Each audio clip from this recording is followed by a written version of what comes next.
ഇവിടെ മൗനത എന്ന വാക്ക് ഉപയോഗിച്ചിരിക്കുന്നത്. ഇപ്രകാരമുള്ള മൗനതകളെ അല്ലെങ്കിൽ നിശബ്ദതകളെ ഈ വേദഭാഗത്ത് മാത്രമല്ല നമുക്ക് കാണുവാനായിട്ട് സാധിക്കുന്നത്. പഴയ നിയമ പ്രവചനങ്ങളൊക്കെ നാം പരിശോധിച്ചാൽ യഹോവയാം ദൈവത്തിന്റെ അരുളപ്പാടുകളോ സാന്നിധ്യമോ ഉണ്ടാകുന്നതിന് മുമ്പ് ഇപ്രകാരം മൗനതയുടെ അനുഭവത്തെ കുറിച്ച്, നിശബ്ദതയുടെ അനുഭവത്തെ കുറിച്ച് നമുക്ക് കാണുവാനായിട്ട് സാധിക്കും. ഉദാഹരണമായിട്ട് സഖരിയാ പ്രവാചക പുസ്തകം 1-ാം അധ്യായം 7-ാം വാക്യം ഇപ്രകാരം നാം വായിക്കുന്നു: യഹോവയായ കർത്താവിന്റെ സന്നിധിയിൽ മിണ്ടാതിരിക്കുക, യഹോവയുടെ ദിവസം അടുത്തിരിക്കുന്നു. അതേപോലെ തന്നെ ഹബക്കൂക്ക് പ്രവാചക പുസ്തകം 2-ാം അധ്യായം 20-ാം വാക്യത്തിലും സഖരിയാ പ്രവാചക പുസ്തകം 2-ാം അധ്യായം 13-ാം വാക്യം തുടങ്ങിയ വേദഭാഗങ്ങളെല്ലാം ദൈവ സാന്നിധ്യത്തിന്റെയും അരുളപ്പാടിന്റെയും അനുഭവത്തിൽ ഇപ്രകാരമുള്ള നിശബ്ദതകളെ നമുക്ക് കാണുവാനായിട്ട് സാധിക്കും. ഇതേപോലെ നാം ദൈവത്തിന്റെ ശബ്ദം കേൾക്കുവാൻ ഇന്നത്തെ തിരക്ക് പിടിച്ച ജീവിതത്തിലും തിരക്ക് പിടിച്ച ആരാധനയിലും നമുക്ക് ഈ ഒരു മൗനത ആവശ്യമാണ്. ഈ മൗനാനുഭവ ജീവിതത്തിലൂടെ ദൈവത്തോട് അടുത്ത് നിന്ന് ദൈവശബ്ദം കേട്ടവരാണ് പരിശുദ്ധ പരിമള തിരുമേനിയും പാമ്പാടി തിരുമേനിയും. മൈലപ്ര മാത്യൂസ് റബ്ബാസിന്റെ കാലഘട്ടത്തിലേക്ക് വരുമ്പോൾ ദിദിമോസ് ബാവായും ഒക്കെയും ദൈവശബ്ദം കേട്ട് സഭയെ നയിച്ചവർ. അതേപോലെ നമ്മൾ ഇപ്പോഴത്തെ ബാബാ തിരുമേനി ഒരു മാസത്തിൽ കുറച്ച് സമയം മൗനതയെ ദൈവശബ്ദം കേൾക്കുവാനായിരിക്കാം. നമ്മുടെ എല്ലാ ആരാധനകളും നമസ്കാരങ്ങളും വിശുദ്ധ കുർബാനയിലും മറ്റും അല്പസമയങ്ങളും മൗനമായി നിൽക്കുന്നതും നമ്മെ നിൽക്കാൻ പ്രേരിപ്പിക്കുന്നതുമായ അനുഭവം നമ്മുടെ സെറാഫി തിരുമേനിയിലും നമുക്ക് കാണുവാനായിട്ട് സാധിക്കുമെന്നുള്ളത് നാം പലപ്പോഴും ശ്രദ്ധിച്ചിട്ടുണ്ടാകുന്നു. നാമും നമ്മുടേതായ ജീവിതത്തിൽ മൗനത്തിന് പ്രാധാന്യം നൽകുന്നത്, ദൈവശബ്ദം കേൾക്കുവാനായിട്ട് നാം ശ്രമിക്കേണ്ടതാണ്. എന്നാൽ ഇവിടെ മൗനത എന്ന് പറയുന്നത് തന്നെ വലിയൊരു സംഭവം, ദൈവത്തിന്റെ സാന്നിധ്യം ഉണ്ടാകാനായിട്ട് പോകുന്നത് സൂചിപ്പിക്കുവാനായിട്ട് ഉപയോഗിക്കുന്നു. അതേപോലെ തന്നെ 3-4 വാക്യങ്ങളിലേക്ക് നാം വരുമ്പോൾ മറ്റൊരു ദൂതൻ ധൂപകലശവുമായി വരികയും വിശുദ്ധന്മാരുടെ പ്രാർത്ഥനയോടുകൂടെ ഈ ധൂപം ദൈവസന്നിധിയിലേക്ക് സമർപ്പിക്കുന്നതായിട്ട് നമുക്ക് കാണുവാനായിട്ട് സാധിക്കും. പഴയ നിയമത്തിനും പുതിയ നിയമത്തിനും ധൂപം അർപ്പിച്ചിട്ടുള്ള പ്രാർത്ഥനകൾ നമുക്ക് ധാരാളം കാണുവാനായിട്ട് സാധിക്കും. വിശുദ്ധ ലൂക്കോസിന്റെ സുവിശേഷം 1-ാം അധ്യായം 8-ാം വാക്യത്തിൽ സക്കറിയാ പുരോഹിതൻ ദേവാലയത്തിൽ ധൂപം അർപ്പിക്കുവാനായിട്ട് പോകുന്നതും അവിടെ ദർശനം ഉണ്ടാകുന്നതും നമുക്കറിയാവുന്ന കാര്യം. ഇതിന്റെ എല്ലാം അടിസ്ഥാനത്തിലാണ് നമ്മുടെ ആരാധനകളും നമസ്കാരങ്ങളും കൂദാശകളും ധൂപപ്രാർത്ഥനയോടും കൂടിയാണ് നാം ദൈവസന്നിധിയിലേക്ക് സമർപ്പിക്കുന്നത്. തുടർന്നുകൊണ്ട് 7 ദൂതന്മാർക്ക് 7 കാഹളം ലഭിച്ചു. അവർ അത് ഊതുവാനായിട്ടുണ്ട്. എന്താണ് ഈ കാഹളം എന്ന് പറയുന്നത്? കാഹളം എന്ന് പറയുന്നത് പ്രതീകാത്മകമായ ഒരു, ഞാൻ നേരത്തെ സൂചിപ്പിച്ചതുപോലെ തന്നെ പ്രതീകാത്മകമായ ഒന്നാണ്. പഴയ നിയമത്തിനും പുതിയ നിയമത്തിനും പല സാഹചര്യങ്ങളിലായി പലതരത്തിലുള്ള കാഹളങ്ങൾ ഉപയോഗിച്ചിരുന്നു. സംഖ്യാപുസ്തകം 10-ാം അധ്യായം 1 മുതൽ 10 വരെയുള്ള വാക്യങ്ങളിൽ കാഹളങ്ങൾ ഉപയോഗിച്ചിരുന്നത് ജനങ്ങളെ ഒരുമിച്ച് കൂട്ടുവാനും യാത്ര പുറപ്പെടുന്നതിനും പെരുന്നാളുകളുടെ ആഘോഷത്തിനും മറ്റുമായിരുന്നു പഴയ നിയമങ്ങളിൽ കാഹളം ഉപയോഗിച്ചിരുന്നത്. എന്നാൽ പുതിയ നിയമത്തിലേക്ക് വരുമ്പോൾ കാഹളം അന്ത്യന്യായവിധിയോട് ചേർന്നുള്ളതാണ്. പരിശുദ്ധനായ പൗലോസ്ലീഹ 1 കൊരിന്ത്യർ 15-ാം അധ്യായം 52-ാം വാക്യത്തിൽ ഇങ്ങനെ പറയുന്നുണ്ട്: എന്നാൽ അന്ത്യകാഹളനാദത്തിന്റെ പെട്ടെന്ന് കണ്ണുനീരിനിടെ നാം എല്ലാവരും രൂപാന്തരപ്പെടും, കാഹളം ധ്വനിക്കും, മരിച്ചവർ അക്ഷയരായി ഉയർത്തുകയും ചെയ്യും. ഇവിടെ അന്ത്യദിനങ്ങളുടെ ന്യായവിധിയുടെ ഭാഗമായിട്ടാണ് ഇവിടെ കാഹളം എന്ന് പറയുന്നത്. അതേപോലെ തന്നെ ഈ അധ്യായത്തിൽ 6 മുതൽ ഇങ്ങോട്ട് വരുമ്പോൾ 12 വരെയുള്ള ഭാഗങ്ങളിലായിട്ട് 7 ദൂതന്മാർക്ക് കാഹളം ലഭിച്ചത് 4 ദൂതന്മാർ കാഹളം ഊതുന്നതിനെ കുറിച്ചാണ് പറയുന്നത്. അവിടെ ഓരോ ദൂതന്മാർ ഓരോ കാഹളങ്ങൾ ഊതുമ്പോഴും അത് പ്രകൃതിമേൽ ബാധിക്കുന്ന നാശങ്ങളെ കുറിച്ചാണ്, അവരുടെ പ്രകൃതിമേൽ ഉണ്ടാകുന്ന ബാധകളാണ് അവിടെ വരുന്നത്. ഈ ഓരോ കാഹളം ഊതുമ്പോഴും 3-1 നശിച്ചു എന്ന് പറയുന്നു. ബൈബിളിൽ ഉള്ളവർ എന്നോടുകൂടെ ശ്രദ്ധിക്കണം. 3-1 എന്ന് പറയും. എന്താണ് ഈ 3-1 പറയുന്നതിന്റെ കാരണം? ഇനിയും അന്ത്യന്യായവിധിയുടെ ഒരു അടയാളം മാത്രമാണ്. മനുഷ്യരെ കൂടുതൽ അത് ബോധവാന്മാരാക്കുന്നതിനും മനുഷ്യരെ അനുതാപത്തിലേക്ക് നയിക്കുന്നതിനും വേണ്ടിയാണ് ഈ 1/3 ബാക്കി കിടക്കുക. 1/3 മാത്രം ദൈവം നശിപ്പിക്കുന്നു. ബാക്കി എല്ലാവരും ഇനി മാനസാന്തരപ്പെടണം. അതിനുവേണ്ടി ദൈവം നമ്മളെ ഓരോരുത്തരെയും ഇങ്ങനെ നിർത്തിയിരിക്കുകയാണ്. അത് കഴിഞ്ഞ് നാം 9-ാം അധ്യായത്തിലേക്ക് വരുമ്പോൾ 7 ദൂതന്മാർക്ക് കാഹളം ലഭിച്ചത് 5-6 ദൂതന്മാർ കാഹളം ഊതുന്നതും അതിനോട് ചേർന്നുള്ള സംഭവങ്ങളുമാണ് വിവരിക്കുന്നത്. 9-ാം അധ്യായം 1-ാമത്തെ വാക്യം എന്ന് പറയുന്നത് 5-ാമത്തെ ദൂതൻ ഊതി, അപ്പോൾ ഒരു നക്ഷത്രം ആകാശത്തു നിന്ന് ഭൂമിയിൽ വീണ് കിടക്കുന്നത് ഞാൻ കണ്ടു. വീണ്ടും നക്ഷത്രം എന്ന് പറയുന്നത് ദൈവസന്നിധിയിൽ തള്ളപ്പെട്ടവരായ ദൂതന്മാരെ കുറിച്ചാണ്. ഇങ്ങനെ ദൈവസന്നിധിയിൽ തള്ളപ്പെട്ട ദൂതന്മാരെ കുറിച്ച് യൂദായുടെ ലേഖനം 6-ാം വാക്യത്തിൽ നമുക്ക് കാണുവാനായിട്ട് സാധിക്കും. അതേപോലെ തന്നെ 2 പത്രോസ് 2-ാം അധ്യായം 4-ാം വാക്യത്തിൽ നമുക്ക് കാണുവാനായിട്ട് സാധിക്കും. ഈ തള്ളപ്പെട്ടവരായ ദൂതന്മാർ പാതാളത്തിൽ അല്ലെങ്കിൽ അഗാധ രൂപത്തിൽ വസിച്ചുകൊണ്ട് നാശം ചെയ്യുവാനായിട്ട് പ്രേരിപ്പിക്കുന്നവരാണ്. അഗാധ രൂപം എന്ന വാക്കിന്റെ അർത്ഥം തന്നെ അടിത്തട്ടില്ലാത്ത അഗാധ ഗർത്തം എന്നാണ്. ഈ വെട്ടുക്കിളി അതിനായിട്ട് ഈ നാശത്തിനായിട്ട് ഈ ദൂതന്മാർ ഭൂമിയിലേക്ക് വിടുന്നത് ആരെയാണ്? 3-ാം വാക്യത്തിൽ പറയുന്നുണ്ട്, പുകയിൽ നിന്നും വെട്ടുക്കിളി ഭൂമിയിലേക്ക് പുറപ്പെട്ടു എന്ന് പറയുന്നു. വെട്ടുക്കിളി എന്ന് പറയുന്നത് നാശത്തിന്റെ പ്രതീകമാണ്. പഴയ നിയമത്തിൽ നമുക്കറിയാം വെട്ടുക്കിളി ഇസ്രായേലിലെ 10 ബാധകളിൽ ഒന്നായി. യോഹന്നാൻ ശ്ലീഹ ഇവിടെ വിശുദ്ധ യോഹന്നാൻ ശ്ലീഹ ഇവിടെ വെട്ടുക്കിളി അവതരിപ്പിക്കുന്നത് ഒരു ചക്രവർത്തിയുടെ ഡൊമീഷ്യൻ ചക്രവർത്തിയുടെ പ്രതീകമായിട്ടാണ്. അതിനൊരു കാരണം എന്ന് പറയുന്നുണ്ട്, ഗ്രീക്ക് സംസ്കാരത്തിൽ ഗ്രീക്ക് ദേവനായ അപ്പോളോവിന്റെ പ്രതീകമാണ് ഈ വെട്ടുക്കിളി എന്ന് പറയുന്നത്. അപ്പോൾ ഈ ഡൊമീഷ്യൻ ചക്രവർത്തി ജീവിച്ചിരുന്ന സമയത്ത് പറയുമായിരുന്നു, താൻ ഈ അപ്പോളോവിന്റെ അവതാരമാണ്. അതുകൊണ്ട് ഈ യോഹന്നാൻ ശ്ലീഹ വിശ്വാസികളെ ധൈര്യപ്പെടുത്തുകയാണ്.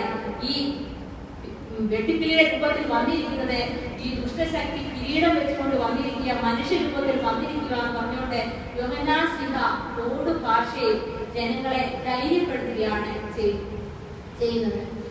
ഈ വെട്ടുക്കിളി എന്ന് പറഞ്ഞാൽ 5-ാം വാക്യത്തിൽ പറയുന്നുണ്ട്, വെട്ടുക്കിളിക്ക് 5 മാസം അവരെ ഉപദ്രവിക്കാനായിട്ട് അധികാരം ലഭിച്ചു. 5 മാസം ഉപദ്രവിക്കാൻ ലഭിക്കുന്ന വെട്ടുക്കിളിയുടെ സാധാരണ ആയുസ് തന്നെ 5 മാസമേ ഉള്ളൂ. ഇതേപോലെ ചക്രവർത്തിയുടെ പീഡയ്ക്കും ചുരുങ്ങിയ ആയുസ് ഉള്ളൂ എന്ന് പറഞ്ഞ് വിശ്വാസികളെ ധൈര്യപ്പെടുത്തുകയാണ് വിശുദ്ധ യോഹന്നാൻ ശ്ലീഹ ഇവിടെ ചെയ്യുന്നത്. തുടർന്ന് ഈ അധ്യായത്തിൽ 6-ാം ദൂതൻ കാഹളം ഊതുന്നതും പലവിധത്തിലായ നാശങ്ങൾ ഉണ്ടാകുന്നതും അതെല്ലാം എന്നിട്ടും ഈ ബാധകളൊക്കെ ഉണ്ടായിട്ടും ദൈവത്തിലേക്ക് തിരിയാതെ വിഗ്രഹങ്ങളെയും ഭൂതങ്ങളെയും ഒക്കെ ആരാധിക്കുന്നതായ സമൂഹത്തെ കുറിച്ചാണ് ഇതിന്റെ 1-ാമത്തെ വാക്യങ്ങളിലേക്ക് വരുമ്പോൾ നമുക്ക് കാണുവാനായിട്ട് സാധിക്കുന്നത്. ഇനി നാം അടുത്ത അധ്യായത്തിലേക്ക് വരുമ്പോൾ ഈ അധ്യായത്തിൽ 7-ാമത്തെ ദൂതൻ കാഹളം ഊതുന്നതിന് മുമ്പ് ഒരു ചെറിയ ദർശനം വിശുദ്ധ യോഹന്നാൻ ശ്ലീഹ കാണുകയാണ്. ഇവിടെ ഒരു ചെറു പുസ്തകവുമായിട്ട് വരുന്ന ഒരു ദൂതനെ വിശുദ്ധ യോഹന്നാൻ ശ്ലീഹ കാണുകയും ആ പുസ്തകം മേടിച്ച് ഭക്ഷിക്കാൻ യോഹന്നാൻ ശ്ലീഹയോട് കൽപ്പിക്കുകയും അങ്ങനെ ആ പുസ്തകം ഭക്ഷിക്കുന്ന വിശുദ്ധ യോഹന്നാൻ ശ്ലീഹയ്ക്ക് എന്തുമായി മാറുന്നത്? മധുരവും കയ്പുമായി മാറുന്ന അനുഭവം. എന്താണിത്? സഭയ്ക്കുള്ള ദൂത് വായിച്ചപ്പോൾ വിശുദ്ധ യോഹന്നാൻ ശ്ലീഹയ്ക്ക് അത് മധുരമായിട്ട് തോന്നി. സഭകൾക്കുള്ള പീഡകളെ കുറിച്ച് വായിച്ചപ്പോൾ യോഹന്നാൻ ശ്ലീഹയ്ക്ക് അത് കയ്പിന്റെ അനുഭവമായി മാറി. ഇന്നും ഇതേപോലെ വചനം കേൾക്കാൻ എല്ലാവർക്കും സന്തോഷമായ കാര്യമാണ്. എന്നാൽ അതനുസരിച്ച് ജീവിക്കുമ്പോൾ കഷ്ടങ്ങളും പ്രയാസങ്ങളും രോഗങ്ങളും ഒക്കെ വരുമെന്നറിയുമ്പോൾ ഇത് ഒരു കയ്പിന്റെ ഒരു അനുഭവമായിട്ട് നമുക്ക് മാറാറുണ്ട്. തുടർന്ന് നാം അടുത്ത അധ്യായത്തിലേക്ക് വരുമ്പോൾ അതിന്റെ 1-2 വാക്യങ്ങളിൽ ഇപ്രകാരം നാം വായിക്കുന്നു.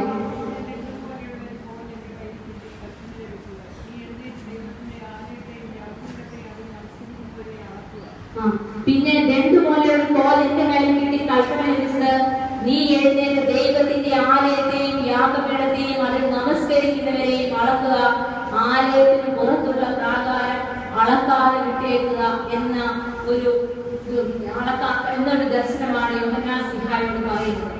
ഇത് യെരുശലേം ദേവാലയത്തിന്റെ പഠനം നമുക്ക് മനസ്സിലാക്കുമ്പോൾ പുരോഹിതന്മാർക്കും യഹൂദ പുരുഷന്മാർക്കും യഹൂദ സ്ത്രീകൾക്കുമായിട്ട് 3 പ്രാകാരവും ജാതികൾക്കായിട്ട് വേറൊരു പ്രാകാരവും അതിലുണ്ടായിരുന്നു. ഇതിലൂടെ നാം മനസ്സിലാക്കേണ്ടത് ദൈവത്തെ ആരാധിക്കുന്നതായ വിശ്വാസ സമൂഹത്തെ അന്ത്യന്യായവിധിയുടെ സമയത്ത് ദൈവം സംരക്ഷിക്കുകയും അളക്കാതെ വിടുക എന്ന് പറയുന്നതിലൂടെ പുറത്തുള്ളവരെ അളക്കാതെ വിടുക എന്ന് പറയുന്നതിലൂടെ ദൈവം അവരെ സംരക്ഷിക്കുകയില്ല എന്നുള്ള ദൂതാണ് നമുക്ക് നൽകുന്നത്. തുടർന്ന് ഈ അധ്യായം 15 വാക്യത്തിലേക്ക് വരുമ്പോൾ 7-ാം ദൂതൻ കാഹളം ഊതുമ്പോൾ ക്രിസ്തുവിനെ ലോകരാജ്യത്വം നൽകുന്നതും അവൻ എന്നേക്കും വാഴുന്ന സ്വർഗ്ഗത്തിൽ നിന്ന് ഘോഷമുണ്ടാകുമ്പോൾ സിംഹാസനത്തിലിരിക്കുന്ന 24 മൂപ്പന്മാർ ദൈവത്തെ നമസ്കരിക്കുന്നതുമാണ് നാം കാണുവാനായിട്ട് സാധിക്കുന്നത്.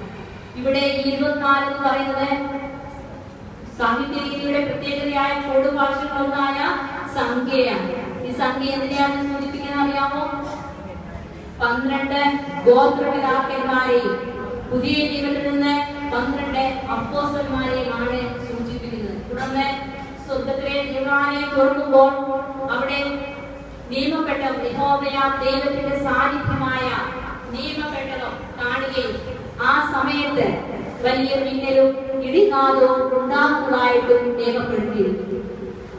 ഇതേ അനുഭവമാണ് നമ്മുടെ എല്ലാ വിശുദ്ധ കുർബാനയിലും തിരുശീല മാറ്റി ആരംഭിക്കുമ്പോൾ അവിടെ നാം ദർശിക്കുന്നതായ മണിനാഥങ്ങളുടെയും മറുപസയുടെയും ശബ്ദങ്ങളോടുകൂടിയുള്ള യഹോവയാ സാന്നിധ്യത്തിന്റെ സ്വർഗീയ ദർശനമാണ് നാം വിശുദ്ധ കുർബാന ആരംഭിക്കുമ്പോൾ നമുക്ക് കാണുവാനായിട്ട് സാധിക്കുന്നത്.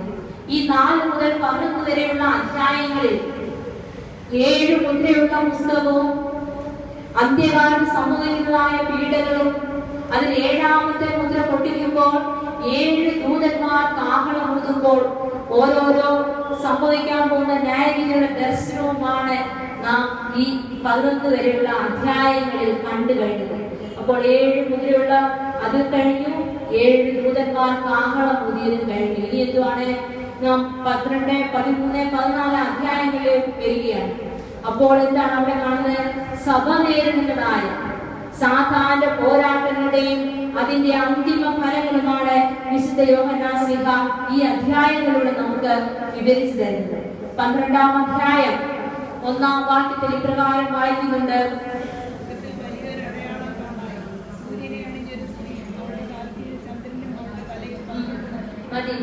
സൂര്യനെ അണിഞ്ഞ സ്ത്രീ എന്നൊരു പരാമർശത്തോടെയാണ് ഈ 1-ാം വാക്യം തന്നെ ആരംഭിക്കുന്നത്. ഇത് പരിശുദ്ധ ദൈവമാതാവിനെയും അതേപോലെ സഭയെ മാതാവായും സ്ത്രീയായും മണവാട്ടിയായും സൂചിപ്പിക്കുന്നതിന്റെ പ്രതീകം അല്ലെങ്കിൽ അടയാളമാണ്. പൗരസ്ത്യ പാരമ്പര്യത്തിന്റെ അടിസ്ഥാന വിശ്വാസത്തിലൊന്നായ പരിശുദ്ധ ദൈവമാതാവിൽ ദൈവം ഇറങ്ങി വസിച്ചതുപോലെ പരിശുദ്ധ സഭയിൽ ദൈവം നിത്യം വസിക്കുന്നു എന്നുള്ള വിശ്വാസത്തിന്റെ ആധാരമായ വാക്യം കൂടിയാണ് ഈ 12-ാം അധ്യായം 1-ാം വാക്യം എന്ന് പറയുന്നത്. തുടർന്ന് നാം ഇതിന്റെ 3 മുതൽ 6 വരെയുള്ള വാക്യങ്ങളിലേക്ക് വരുമ്പോൾ സൂര്യനെ അണിഞ്ഞ സ്ത്രീയെയും കുഞ്ഞിനെയും ഉപദ്രവിക്കാൻ 7 തലയുള്ള മഹാസർപ്പം വരുന്നതായിട്ടും അവിടെ അവളെ സംരക്ഷിക്കേണ്ടതിന് 1260 ദിവസം ദൈവം അവൾക്ക് സംരക്ഷണം നൽകുന്നതായിട്ട് പറയുന്നു. ഈ 1260 ദിവസം എന്ന് പറയുന്നത് 3.5 വർഷം എന്ന കാലഘട്ടത്തെയാണ് സൂചിപ്പിക്കുന്നത്. ഇത് തന്നെയാണ് ഈ അധ്യായം 14-ാം വാക്യത്തിൽ പറയുന്നുണ്ട്. അവളെ പോറ്റുന്നതിനെ 1 കാലവും 2 കാലവും അരക്കാലവും പോറ്റി രക്ഷിച്ചു. അരക്കാലം എന്ന് പറയുന്നത് 1/2 വർഷത്തെ, 1 കാലം എന്ന് പറയുന്നത് 1 വർഷത്തെ, 2 കാലം എന്ന് പറയുന്നത് 2 വർഷത്തെ എന്ന് പറഞ്ഞാൽ 3.5 വർഷം. ഇത് വിശുദ്ധ യോഹന്നാൻ ശ്ലീഹ ഇങ്ങനെ ചുറ്റി പറയുകയാണ്. ഈ 1261 ഇവിടെ പറയുന്നു 1 കാലവും 2 കാലവും അരക്കാലവും.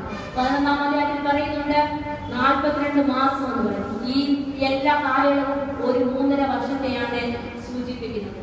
ഇതിന്റെ ഈ ഒരു കാലം, ഇരുകാലം, അരക്കാലം എന്ന് പറയുന്നത് ദാനിയേൽ പ്രവാചക പുസ്തകം 12-ാം അധ്യായം 7-ാം വാക്യത്തിൽ നമുക്ക് കാണുവാനായിട്ട് ഈ പരാമർശം തന്നെ നമുക്ക് കാണുവാനായിട്ട് സാധിക്കും. തുടർന്ന് ഈ 5-ാം വാക്യത്തിൽ പറയുന്നുണ്ട്, കുട്ടി ദൈവത്തിന്റെ അടുക്കിലേക്കും അവന്റെ സിംഹാസനത്തിലേക്കും എടുക്കപ്പെട്ടു എന്ന്. ക്രിസ്തുവിന്റെ ഈ ലോകത്തിലെ ജനനം മുതൽ സ്വർഗാരോഹണം വരെയുള്ള ചുരുങ്ങിയ കാലത്തിലെ ശുശ്രൂഷയാണ് ഇത് സൂചിക്കുന്നത്. ഇങ്ങനെ ക്രിസ്തുവിന്റെ ലോകരക്ഷണ പ്രവർത്തനങ്ങളിലൂടെ സാത്താനെ തോൽപ്പിച്ചു എന്ന് മനസ്സിലാക്കിയ പിശാച് സ്ത്രീയെ അല്ലെങ്കിൽ സഭയെ ഉപദ്രവിക്കാനായിട്ട്, കൂടുതൽ ഉപദ്രവിക്കാനായിട്ട് വരികയും സ്ത്രീ മരുഭൂമിയിലേക്ക് ഓടിപ്പോവുകയും അവിടെ ദൈവം അവളെ സംരക്ഷിക്കുകയും ചെയ്യുന്നു പറയും. എന്താണ് വിശ്വയോഹന്നാൻ നമുക്ക് നൽകുന്ന ദൂത്? കഷ്ടതയിൽ കൂടി കടന്നു പോകുന്ന സഭയെ ദൈവം സംരക്ഷിക്കുന്നു എന്നുള്ള വലിയ സന്ദേശമാണ് വിശ്വയോഹന്നാൻ ഇതിലൂടെ നമുക്ക് നൽകുന്നത്. തുടർന്ന് 13-ാം അധ്യായത്തിലേക്ക് വരുമ്പോൾ അവിടെ 2 മൃഗങ്ങളെ കുറിച്ചുള്ള പരാമർശമാണ്. 13-ാം അധ്യായം 1-ാം വാക്യത്തിലും 13-ാം അധ്യായം 11-ാം വാക്യത്തിലും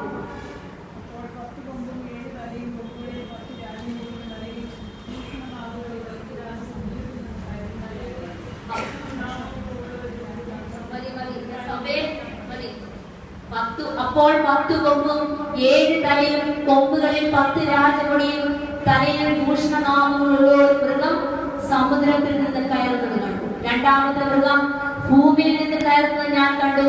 അതിന് കുഞ്ഞാടിനുള്ളത് പോലെ 2 കൊമ്പുണ്ടായിരുന്നു. അത് മഹാസർപ്പം എന്ന പോലെ സംസാരിച്ചു. ഇത് സഭയെ നശിപ്പിക്കുവാനായിട്ട് തീരുമാനിച്ച സാത്താൻ സഭയെ ഉപദ്രവിക്കുവാനായിട്ട് 2 സഹായികളെ തിരഞ്ഞെടുക്കുകയും അതിനായിട്ട് അവ സമുദ്രത്തിൽ നിന്നും കരയിൽ നിന്നും കയറി വരുന്നതായിട്ടുള്ള 2 ക്രൂര മൃഗങ്ങൾ കൂടിയാണ് ഇവിടെ നമുക്ക് അവതരിപ്പിച്ച് വിശുദ്ധ യോഹന്നാൻ ശ്ലീഹ അവതരിപ്പിക്കുന്നത്. ഇതിൽ ആദ്യത്തെ മൃഗം ചെയ്യുന്നത് എന്ന് പറഞ്ഞാൽ സാത്താന്റെ അനുയായികളായി തീരുവാൻ വിശ്വാസികളെ പ്രേരിപ്പിക്കുകയും ദൈവദൂഷണം പറയുകയും ദൈവത്തെ പോലെ സാത്താനെ ആരാധിക്കുവാനായിട്ട് മനുഷ്യരെ പ്രേരിപ്പിക്കുകയും സഭയെ പീഡിപ്പിക്കുകയും ചെയ്യുന്നതായിട്ടുള്ള മൃഗം. ഇന്ന് നാം ഉൾക്കൊള്ളുന്നതായ സമൂഹത്തിൽ നടന്നുകൊണ്ടിരിക്കുന്നതായ സാത്താൻ സേവ പോലെയുള്ള ആരാധനകളിലേക്ക് വിശ്വാസികളെ കൊണ്ടുപോകുന്നതും അവിടെയുള്ള പീഡനങ്ങളും മറ്റുമാണ് നമുക്ക് ഇവിടെ മനസ്സിലാക്കുവാനായിട്ട് സാധിക്കും. തുടർന്ന് 2-ാമത്തെ മൃഗത്തെ കുറിച്ച് പറയുന്നുണ്ട്, കുഞ്ഞാടിന്റെ കൊമ്പുള്ളതുപോലെ, കുഞ്ഞാടിന്റെ രൂപം കൊണ്ട് 2-ാമത്തെ മൃഗം എതിർ ക്രിസ്തുവാകുന്ന 1-ാമത്തെ മൃഗത്തെ ആരാധിക്കുവാനായിട്ട് ക്രിസ്തുവിന്റെ നന്മയും സൗമ്യതയും ഉള്ളത് ലോകത്തെ തെറ്റിദ്ധരിപ്പിച്ച് സാത്താനെ ആരാധിക്കുവാനായിട്ട് മനുഷ്യരെ പ്രേരിപ്പിക്കുന്നതായിരുന്നു. ഇത് യേശു തമ്പുരാൻ തന്നെ വിശുദ്ധ മത്തായിയുടെ സുവിശേഷം 7-ാം അധ്യായം 15-ാം വാക്യത്തിൽ പറയുന്നുണ്ട്, കള്ളപ്രവാചകന്മാരെ സൂക്ഷിച്ചുകൊള്ളുകയും അവർ ആടുകളുടെ വേഷം കൊണ്ട് നിങ്ങളുടെ അടുക്കൽ വരുന്നു, അകമയോ കടിച്ചു കീറുന്ന ചെന്നായ്ക്കളാണ്. ഇന്ന് ഇതേപോലെയുള്ള പലരും നമ്മുടെ അടുക്കലൊക്കെ വരാറുണ്ട്.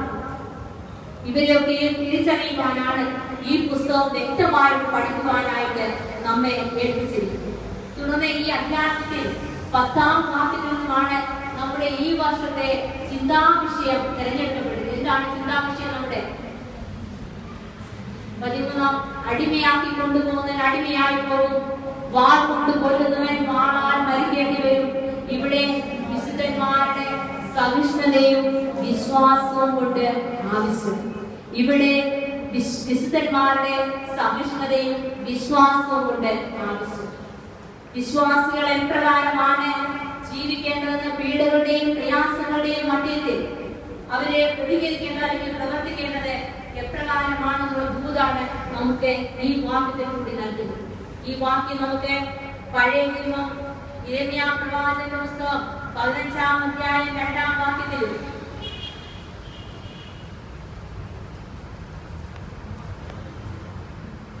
നിന്നോട് ചോദിച്ചാൽ നീ അവരോട്, മരണത്തിലുള്ളവർ മരണത്തിനും വാളിലുള്ളവർ വാളിനും ക്ഷാമത്തിനുള്ളവർ ക്ഷാമത്തിനും പ്രവാസത്തിനുള്ളവർ പ്രവാസത്തിനും പോയിട്ടുണ്ട് എന്ന് യഹോവ അരുളിച്ചെയ്യുന്നു പറയുക. തുടർന്ന് വിശുദ്ധ മത്തായിയുടെ സുവിശേഷം 26-ാം അധ്യായം 52-ാം വാക്യങ്ങളുമായിട്ട് ആശയങ്ങൾ ചേർന്നാണ് ഈ വാക്യം ഇവിടെ നമുക്ക് എഴുതിയിട്ടുള്ളത്. വിശുദ്ധ യോഹന്നാൻ ശ്ലീഹ എഴുതിയിരിക്കുന്നത്. മത്തായിയുടെ സുവിശേഷം 26-ാം അധ്യായം 52-ാം വാക്യം. യേശു അവനോട് വാൾ ഉറയിടുക, വാൾ എടുക്കുന്നവരൊക്കെയും വാളാൽ നശിച്ചു പോകും. ഈ രണ്ട് വാക്യങ്ങളും സമന്വയിച്ചുകൊണ്ടാണ് വിശുദ്ധ യോഹന്നാൻ ശ്ലീഹ ഈ 10-ാം വാക്യം നമുക്ക് തന്നിരിക്കുന്നത്. ഇതിലൂടെ പീഡകളും പ്രയാസങ്ങളും ഉണ്ടാകുമ്പോൾ വിശുദ്ധന്മാരുടെ വിശ്വാസത്തിൽ അധിഷ്ഠിതമായ സഹിഷ്ണുതയെ കൂടെയാണ് അതിനെ നേരിടേണ്ടതെന്നുള്ള സന്ദേശമാണ് നമുക്ക് നൽകുന്നത്. നമ്മുടെ പിതാക്കന്മാരുടെ ഈ സഹിഷ്ണുതയും വിശ്വാസവും കൊണ്ടാണ് പല പ്രയാസങ്ങളും പീഡകളും സഭയ്ക്കുണ്ടായിട്ടും ഇപ്പോൾ കോടതിയിൽ നിന്നുള്ള വിജയം നമുക്ക് സഭയ്ക്ക് ലഭിച്ചത് നാം പ്രത്യേകം ഓർക്കേണ്ടത് ഈ തരണത്തിൽ നാം ഓർക്കേണ്ടതായ ഒരു കാര്യം കൂടി. ആയതിനാൽ നമ്മുടെ വ്യക്തി ജീവിതത്തിലും സഭാ ജീവിതത്തിലും വിശ്വാസത്തിൽ അധിഷ്ഠിതമായ സഹിഷ്ണുത നമുക്ക് കൈമുതലായിട്ട് ഉണ്ടാകും. തുടർന്ന് ഈ അധ്യായം അവസാനിക്കുന്നത് 13-ാം അധ്യായത്തിന്റെ 18-ാം വാക്യത്തിലേക്ക് നാം വരുമ്പോൾ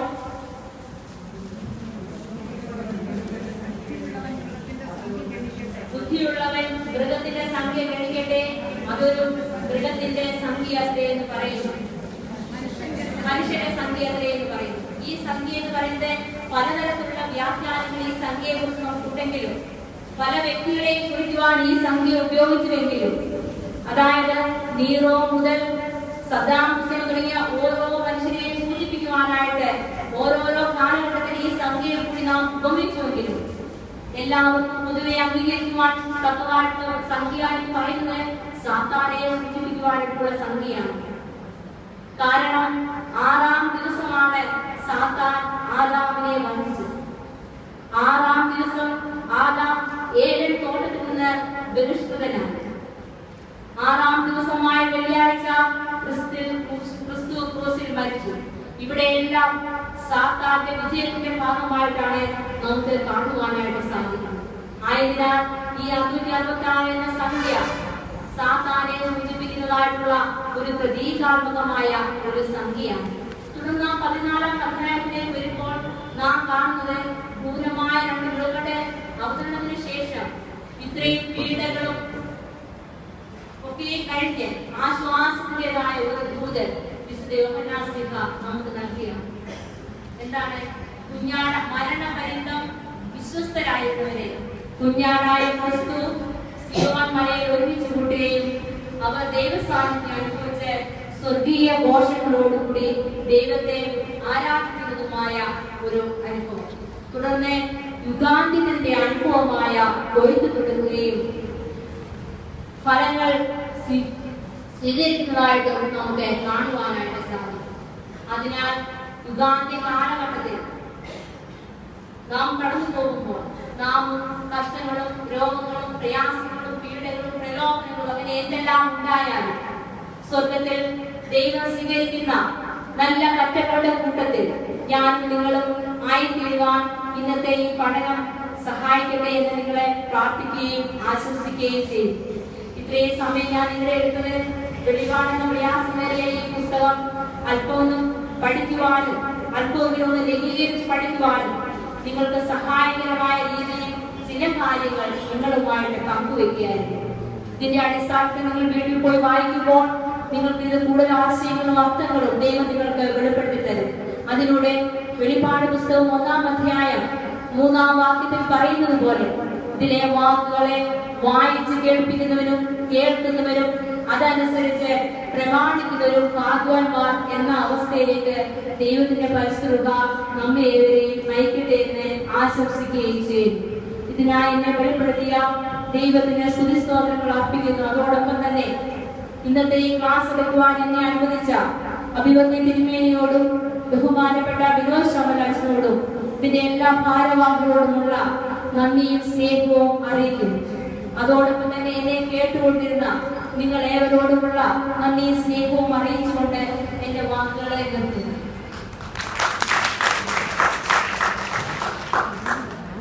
ദൈവത്തോട് നമുക്ക് നന്ദി പറയാം. ബഹുമാനപ്പെട്ട അച്ഛന്മാർ